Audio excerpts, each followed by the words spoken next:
Oi, eu sou Marina e esse vídeo é sobre as leituras que eu fiz no mês de agosto.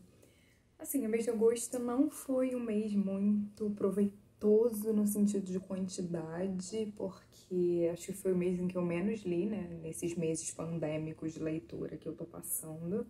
Mas mesmo assim foi um mês muito interessante, porque todos os livros que eu li eram completamente diferentes entre si. Não teve nenhum livro que foi 5 estrelas, favoritado, nada disso. Mas mesmo assim eu aproveitei bastante. Então vamos lá. Eu comecei o mês de agosto terminando Ruína e Ascensão. Eu, na verdade, estava fazendo parte de uma leitura conjunta, né? Que é Tami do Resenhando Sonhos e a Maíra do All About the Book. Estavam promovendo da trilogia Grisha. E Ruína e Ascensão era o último livro para discutir logo no final do mês. E eu não consegui ler na época, não consegui ler a tempo, porque eu tava saturada por conta do segundo livro, sabe? O segundo livro foi um livro que eu demorei muito pra ler. E eu cheguei no terceiro pensando, meu Deus, o que vai acontecer, sabe? Será que vai ser tão ruim quanto o segundo? Será que vai ter esse limbo em que nada acontece? E que, enfim, poderia ter sido uma duologia fácil. Mas aí eu li o terceiro livro e eu gostei bastante até. Quando vou dar nota para os livros, né, de 1 a 5, eu levo muito em consideração se eu sou o público-alvo daquele livro. Então, assim, eu dei 4 estrelas para Ruína e Ascensão, porque eu sei que eu não sou o público-alvo e que se talvez eu fosse, eu daria 4 estrelas. Então, assim, eu acho muito estranho essa galera que dá nota com a cabeça que tem, né? Como se fosse o público-alvo daquele livro, que fala que o livro não presta, como se, né, não prestasse pra ninguém. Então, assim, eu dei 4 estrelas porque eu acho que o livro merece 4 estrelas. Se eu fosse, assim, mais jovem, eu talvez desse 4 estrelas pro livro e talvez gostasse bastante. Mesmo assim, eu me diverti muito lendo a trilogia Grisha, fora o segundo livro. E é isso, eu tô pensando até em ler os outros, mas não sei quando ainda. Vamos ver o que o destino nos reserva. O segundo livro que eu li foi um livro que eu peguei no NetGalley, e é um livro da Companhia das Letras, de Paulo Scott, que é Marrom e Amarelo. Eu dei 3 estrelas e meia pra Marrom e Amarelo. Eu gostei bastante, 3 estrelas e meia pra mim é uma nota decente. Marrom e Amarelo vai contar a história de 2 irmãos, mas é focado principalmente nesse irmão, que é o Federico. O Federico, ele vem de uma família negra, o irmão dele é negro, o pai é negro, e ele é um cara que tem uma pele muito clara, tem até um cabelo meio alourado, e fica nesse limbo, se ele não sabe se ele é preto, se ele não sabe se ele é branco. Então tem uma coisa muito... Eu acho que é um livro bem atual, né, nessas questões que o livro levanta. O que eu acho interessante é que o livro levanta muitas questões, mas não responde, o que meio que é o que acontece na nossa vida, sabe? Nem sempre as nossas questões vão ser respondidas. Mas mesmo assim, eu às vezes acho que o livro ficou muito perdido. Eu sou uma pessoa que gosto muito de finais abertos, sabe? Mas eu acho que Marrom e Amarelo é aberto demais. E aí parece que, mesmo num final aberto, ele não tem muito uma conclusão, ele não acaba não chegando muito em lugar nenhum, mas foi um livro que eu gostei muito e que eu recomendo. O Paulo Scott tem uma escrita bem interessante, eu vi as pessoas até nas resenhas, né, lá no Goodreads, comparando muito, mas ele quer ser o José Saramago. Eu acho isso engraçado, sabe, porque qualquer coisa diferente que as pessoas façam, elas querem ser o José Saramago, ou seja, você só pode escrever do jeito normal, que se você escrever do jeito normal, você não quer ser ninguém, né, mas se você fizer alguma coisa estilística um pouco mais elaborada, você quer ser o José Saramago. Eu não achei nada disso, mas eu estranhei um pouco no começo, parecia uma coisa meio infantil, mas depois, quando eu peguei no embalo, eu gostei bastante. Então foi um livro que eu gostei muito. Esse personagem principal, inclusive, ele vai fazer parte de uma comissão de cotas, e eles querem decidir um software, né, a criação de um software para ver se a pessoa vai entrar ou não por cotas. Então, assim, realmente são assuntos muito atuais. E acaba que tem um resgate de uma coisa que acontece com ele no passado, né, de um evento que acontece no passado com ele, com o irmão. Foi muito interessante mesmo, e eu acho que as pessoas deviam ler Marrom e Amarelo, sabe? Eu acho que é uma discussão que as pessoas devem fazer ainda hoje em dia, claro. E o terceiro livro que eu li foi As Outras Pessoas, da C.J. Tudor, que foi publicado pela Intrínseca. esse ano, inclusive, então é um livro super quentinho, tá saindo do forno. Eu fiz uma leitura conjunta com a Andréa Bistafa, do blog Fundo Falso, com a Samara do Hoje é Dia. A gente fez uma live, eu vou até deixar aqui nos cards o link. A gente discutiu muito, a gente passou basicamente mais de uma hora falando sobre o livro, a gente tinha bastante coisa pra falar, então foi bem interessante. A gente conversou muito com as pessoas também que estavam na live. Esse não é o tipo de gênero que eu costumo ler, então eu tava assim meio com medo, sabe? Falei, ai meu Deus, eu sou a única daqui. Eu só que leio menos terror, suspense, thriller. E aí eu tava um pouco com medo de não acrescentar muita discussão, mas acho que até foi bem interessante. E as outras pessoas vão contar a história desse pai que tá no trânsito um dia, num horário em que ele sabe que a família dele já tá em casa e ele vê a filha dele num carro estranho.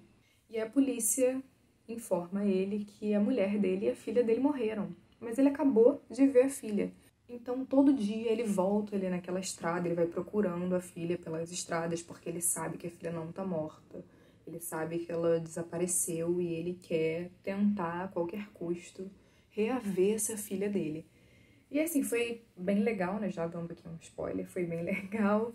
Eu me diverti bastante fazendo essa leitura. Eu acho que tem alguns problemas, sim, que a gente discute bastante nessa live. Mas mesmo assim eu me diverti, acho que foi uma leitura super válida. O quarto livro que eu li foi Duna, que eu também fiz uma leitura conjunta com a Luísa do Luísa Leituras, com o Murilo do Auge Literário. Inclusive, vou deixar aqui nos cards também. Vai ter uma live nesse domingo agora, em que a gente vai discutir Duna, o que a gente achou, o que a gente gostou, o que não gostou. Eu vou deixar o link para vocês assistirem, vai ser 7 horas da noite, 7 ou 8 horas, 8 horas da noite. Enfim, Duna foi também um livro que a gente discutiu muito desde o começo. Eu fiquei muito interessada para ler Duna, porque eu não leio muita fantasia, ficção científica, esses gêneros assim, mas ficção científica é um gênero que eu até gosto muito quando eu leio. Eu acabo lendo muito mais distopia dentro das ficções científicas do que qualquer outro gênero, né? Então, space opera, por exemplo, se eu não me engano, eu nunca tinha lido nada. E eu me interessei por Duna justamente porque eu sabia que era essa ficção científica que influenciou tantos livros. E assim, eu tenho muitas críticas a Duna, tanto que eu dei 2,5 estrelas. Mas eu também entendo que é esse livro que é maior do que ele, sabe? Que realmente é meio que uma bíblia do space opera. Enfim, eu fiquei até com vontade de reler nessas últimas discussões que eu e Murilo e Luísa fizemos, porque a gente acabou conversando um pouco mais sobre o livro, né? A gente foi procurar referências externas, o que acontecia, porque antes a gente estava, não vamos ler mais.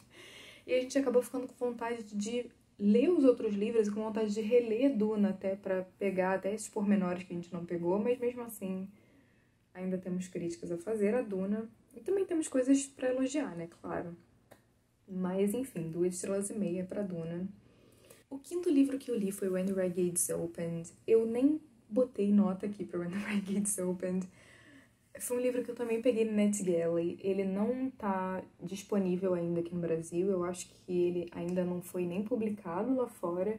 Mas ele é um livro de memórias da Dory Jones Young. E ela foi uma jornalista do Business Weekly. Ela foi para Hong Kong no final da década de 90, bem no final, acho que foi em 89, para ser correspondente em Hong Kong. E foi bem na época em que a China estava abrindo a economia, né? Estava abrindo as portas. E eu achei que fosse um livro bem interessante. No começo é um livro muito político, que vai falar muito de política. Mas eu não gostei muito. Ele acabou... Eu achei que ele foi para outros lados, sabe? Ela acaba falando muito mais da vida pessoal dela depois, o que foi muito interessante também, porque ela casou com um homem chinês. Enfim, foi interessante ver todas essas questões, né, dela lá com o marido. Ele era um cara que já era casado antes. E até dela com a família dele, né, quando ela conhece a família dele. Mas, assim, tiveram outras coisas que eu não gostei. Por exemplo, ela fala às vezes em entrevistas, né? Ah, não, porque, nossa, foi muito difícil, eu queria entrevistar fulano. E aí, num dia encontrei fulano num evento, e aí ele falou assim, me telefona pra gente marcar uma entrevista. E aí você ficava em toda aquela tensão, né? Putz, será que ela vai conseguir? Será que ela vai entrevistar ele? E aí quando marca a entrevista, quando ela vai dar entrevista, a história corta pra outro pedaço que não tem nada a ver, assim, vai falar da vida dela de novo. E a gente não sabe o que aconteceu na entrevista. Aí, às vezes, em alguns momentos, ela vai falar da entrevista, sei lá, 3 páginas depois pra falar que, sabe aquela entrevista que você tava roendo os dedos pra saber como foi? Deu tudo certo. E só. Não tem mais nada. E eu fiquei meio, tá bom.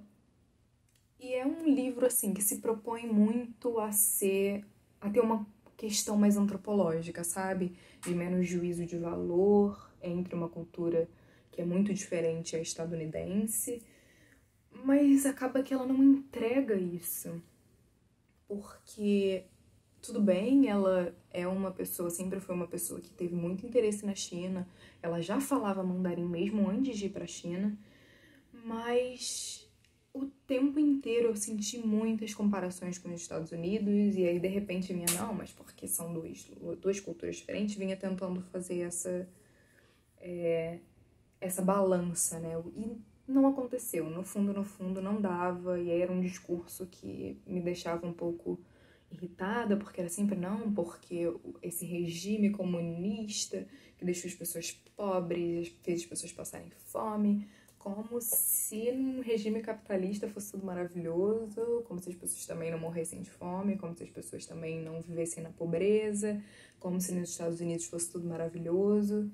E aí isso me deixou um pouco irritada. Mas mesmo assim, acho que foi uma experiência boa, sabe? Eu gostei de ter passado pela experiência de ler esse livro. Eu nunca tinha lido um livro com esse tema e desse jeito, assim, como uma memória. Então foi muito interessante no fim das contas. Me conta aí se você, nesse mês de agosto, teve algum livro que você leu e amou, porque eu preciso disso. Se não é minha felicidade, é de vocês, então eu tô aqui aberto nos comentários pra ouvir. Não se esquece de se inscrever nesse canal caso você não seja inscrito, não se esquece de curtir esse vídeo. Eu vou deixar o link de compra de todos os livros que eu falei aqui no box das descrições. Se você comprar pelo meu link, me ajuda muito o canal. E até o próximo. Tchau, tchau.